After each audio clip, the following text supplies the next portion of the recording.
ali znate kad neko kaže lijep si kao grčka statua, to nije kompliment iz jednog jedinog razloga, a to je zato što sve grčke statue imaju ovak mali kurac. Ovak mali smokić. Znaš, i ono što je najbolje od svega, postoje dva povijesna razloga za time. Prvi je zato što je u to doba u Grčkoj veliki kurac bio smatran odvratnim, vulgarnim i grotesknim, a mali estetskim lijepim. I sad ti zamisli koliko je malo kurački lobby u Grčkoj bio jak. Da su oni uspjeli uvjeriti ostatak države u I drugo je zato što su se olimpijske igre u to doba igrale gole i onda bi ovi s velikim kuricima mogli mlatarat okolo, što fakat ima smisla, jer ako ti trčiš 100 metara prepone, možeš sam sebe ozlijediti. Znači ti kreneš i kao op, ko je to? Ja sam. I onda kad skačeš s motkom nekad... Јас знам дека јавното здравство систематски, намерно, со години се уништуваше за да профитира на приватното здравство, да се истиснат парите од джебот на граѓаните, некои други да земат процент од приватниците.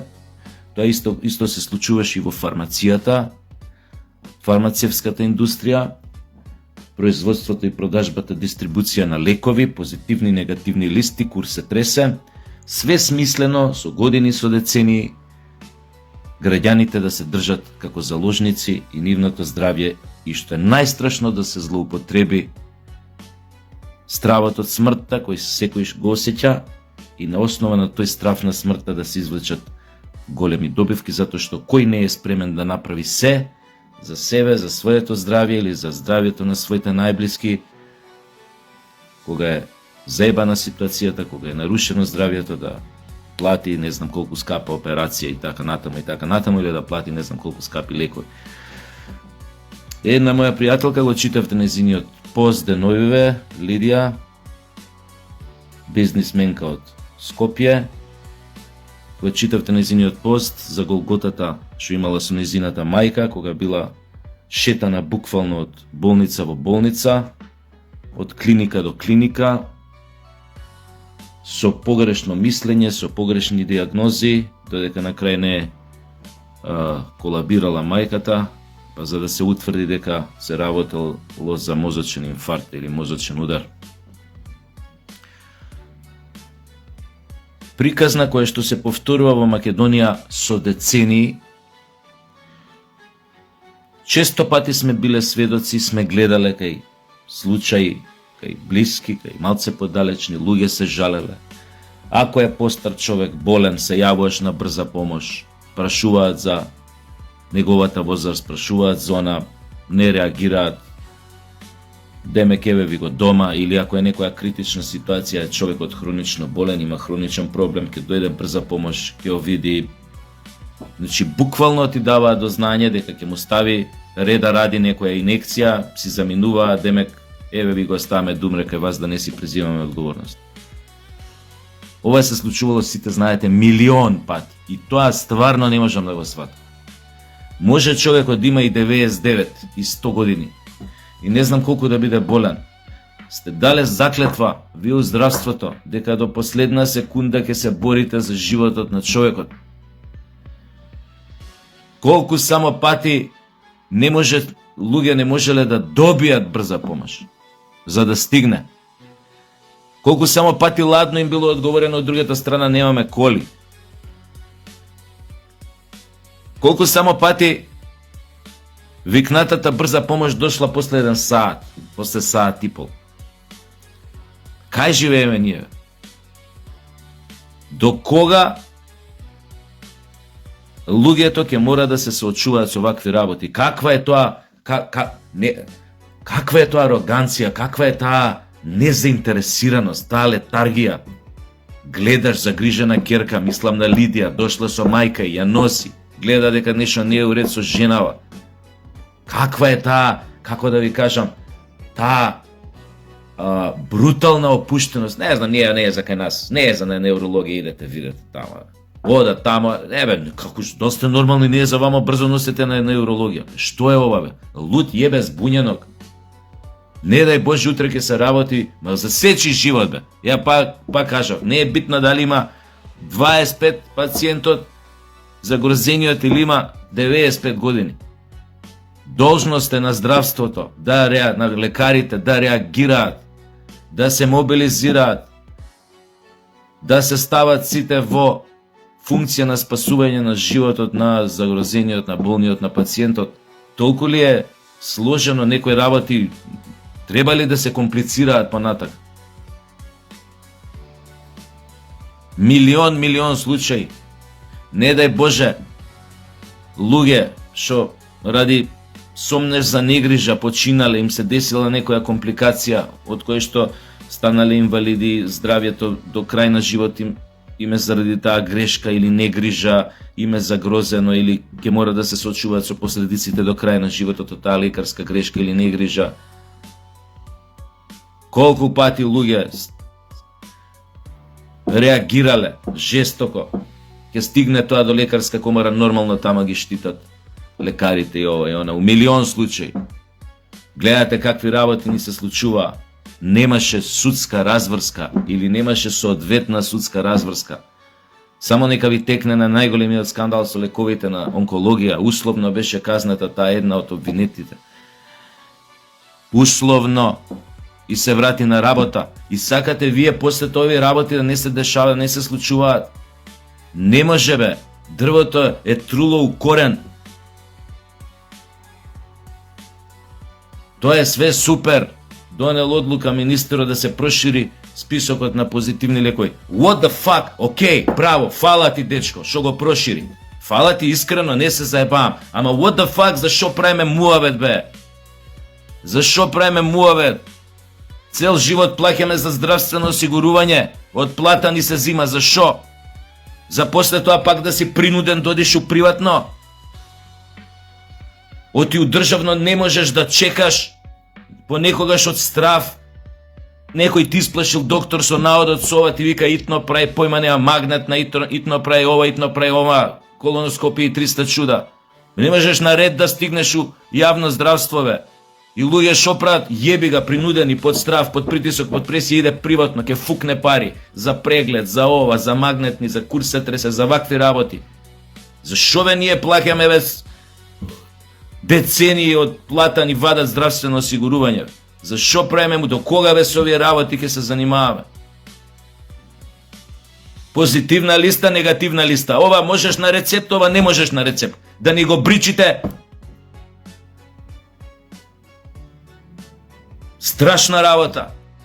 Па зборат, па курсе тресе, па тамо, па Куба, па Муба, тоа тамо сиромашки Еквадор. Бесплатно здравство имате бе.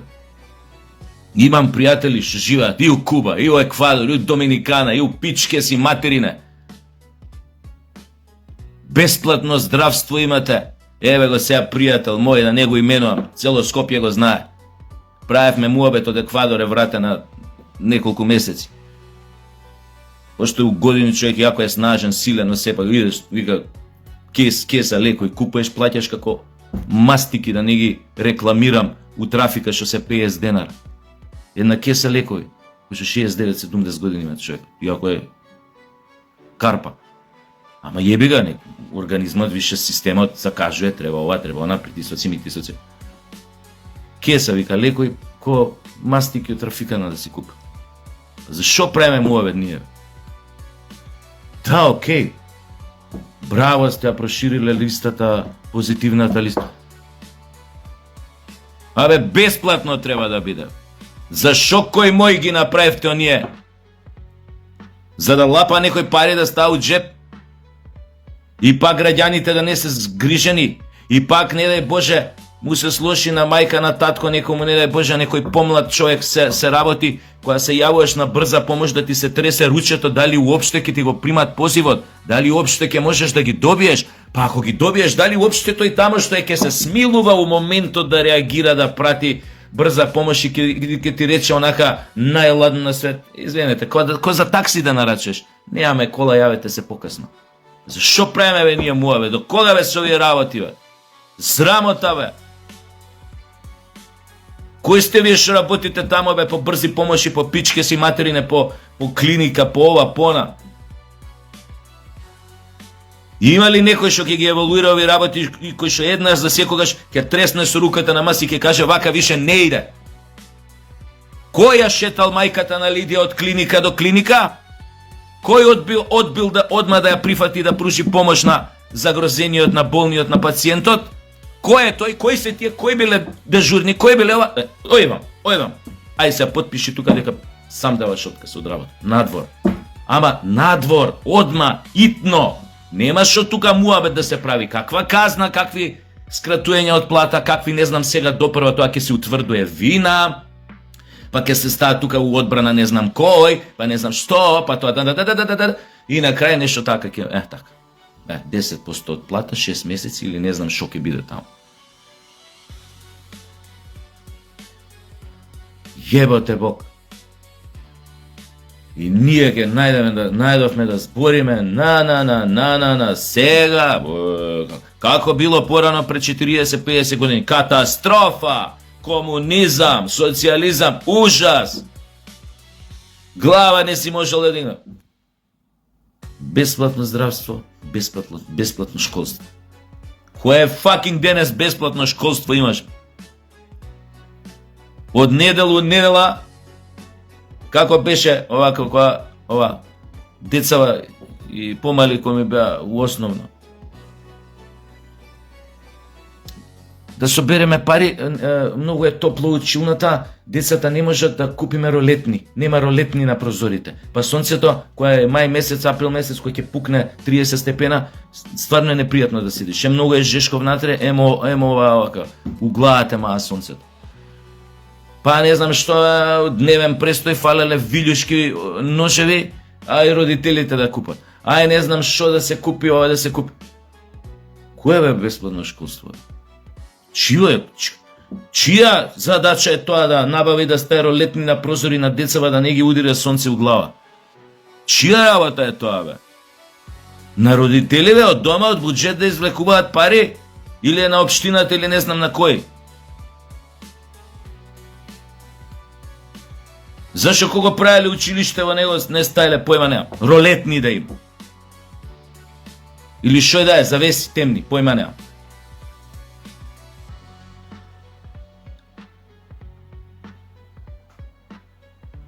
Страшна работа.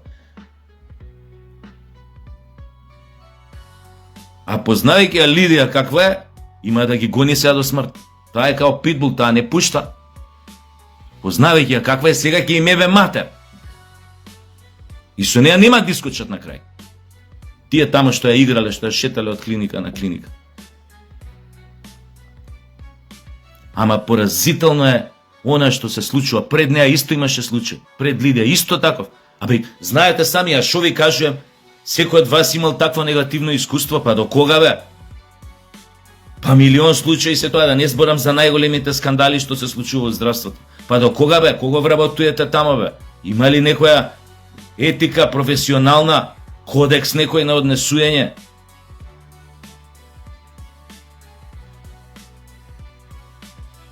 Точно е така. Имаш супер поштени лекари, супер хумани лекари. Мислам, сегде имаш такви. Шо правиме со овие бе? Шо правиме со овие системски промашувања? Со ова што се случува? А не е спорно дека имаш ти поштени лекари. Сега да збориме, сега демек да не ги... Ама битно се случува ова. Шо ми ја гајле мене што некој е поштен лекар, ако некој до него што седи што е дежурен вечерта, буквално ја испрати мајката или таткот или сестрата или брат и ги испрати у смрт, затоа што едноставно не му се реагира, бе. Он те гледа, не сте за кај нас, вие идете тама негде. Појма немам, идете на приватно, ве, кај што ќе ве примат, што барате тука сега кај нас. Идете, платете си тамо.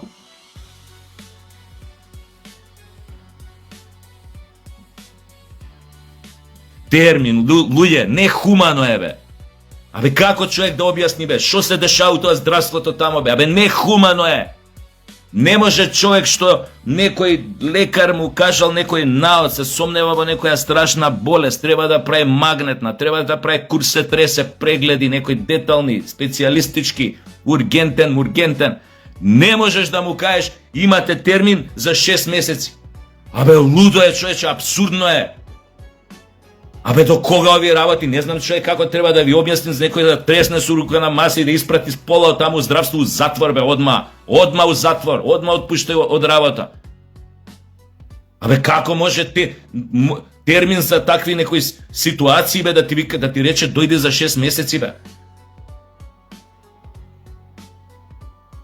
Или да мора да фаќаш врски, да мора да фаќаш протекции. Пред години мене ми се деси таква работа за близок човек. Магнетна. Па се јавив тамо. Баш и на неврологија беше тоа. Па дојдете за 4 месеци беше, бе, какви 4 месеци? Кога почнав да се јавувам тамо, бе, какви 4 месеци, шо ви е на вас? Болки има особава огромни. И ако беше тоа петок, појма неам, дојдете у четврток беше работава, другиот четврток, другава недела. Или за може пократко беше, не памтам. Мора да се да фаќаш луѓе, да се јавуваш, да молиш, да правиш, да како да викаш, што е ова, бе? Нешто што треба да го добиеш по дефолт као граѓани на држава што си плаќал со години здравствено осигурување. Јеботе Бог. Сериозно треба некој брутално да ги расчисти работи во здравство. Не иде вака. Како бе може да ти каже немаме коли, брза помош? Како може да не можеш да ги добиеш? Кој работи бе тамо? Случај имаше до оваа зграда, не знам, баш знам со овие, а тој што вакво, што имаше инфаркт или што и да е таму. Не можевме брза помош да добиеме 45 минути. Не можеле да ги добијат 45 минути.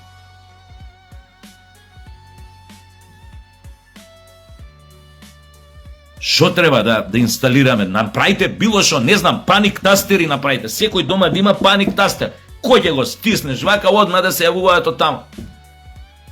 Да мора да се јави. Не ли се јави, отпуштање од работа. Па нека објаснува после зашто. Како бе функционираат оние за спасување служби на што се под други земји, Хрватска, у Европа, што се да не зборам Америка, она 911, која се работи за критични ситуации. Од пожари до несреќи, до колабирање здравствени проблеми на луѓе, која не дај Боже убиства, така. Како бе функционира тоа? Гледајте било која емисија со тие кај што се јавува 911, стигнала брзата помош за 2 минути, стигнале за 5 минути, ако е подалеку стигнале за 15 минути. Стигнале. Нема тука, не можам, чекај, аха, добро, да, колку има години? Колку има, 95? Аха, добро. И шо има? Па има преживено до сега 3 инфаркта, срцето едва му работи на 20%, аха, добро, нека умре. Не можеме, имаме ние сега други зафатено тамо по собите сега, имаме ние побитни случаи. Сега, овој 95 години, доста му, ајде. Бе ти не можеш така доста му да му кажеш на керка му или на синот или на доста му, ние не доаѓаме. Срамота бе, срамота.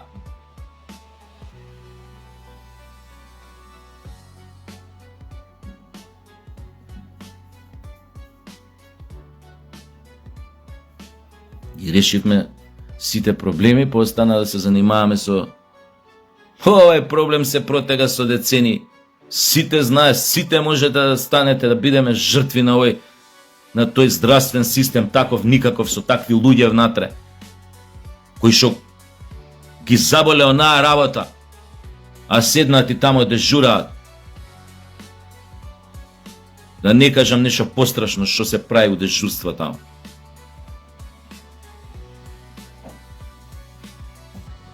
Не знам стварно што овако.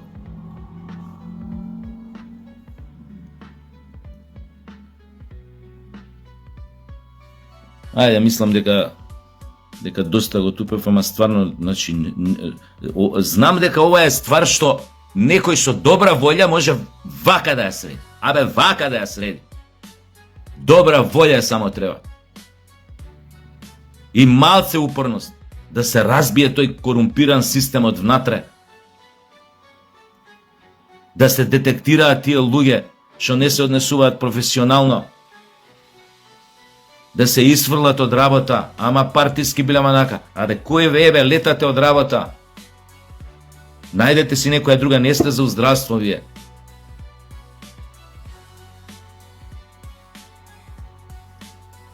Ето тоа, ајде.